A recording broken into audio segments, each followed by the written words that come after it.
এই তো সেদিন ছিল মহালয়া। রাস্তা দিয়ে আস্তে আস্তে ডিউটিতে আসার সময় চারপাশটা কি সুন্দর আলোয় সেজে উঠেছিল। আর আজ বিজয়া, দেখতে দেখতে কেমন সময় চলে গেল না। আবার কাউন্টডাউন শুরু, আবার 365 দিনের অপেক্ষা। মাকে জিজ্ঞাসা করলাম, মা আজ বড্ড মন খারাপ, দুর্গাপুজোটা যদি রোজ হতো কত ভালো হতো, তাই না?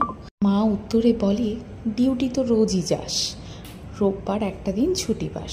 যদি রোজ রোববার হতো, রোজ ছুটি পেতিস, তাহলে রোববারের ছুটির দিনের আনন্দটা কি রোজ দিনের মতন হতো? আসলে আমরা বাঙালি তো খুব সেন্টিমেন্টাল। সব বুঝেও ফাঁকা মণ্ডপের সামনে দাঁড়িয়ে মাকে ভেসে যেতে দেখলে না খুব কষ্ট হয়।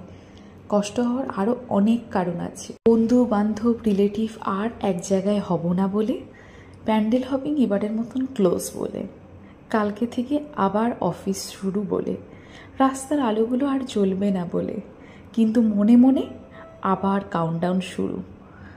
আসছে বছর আবার হবে। সবাইকে জানাই শুভ বিজয়ার প্রীতি শুভেচ্ছা, অনেক অভিনন্দন, ছোটদের অনেক অনেক ভালোবাসা।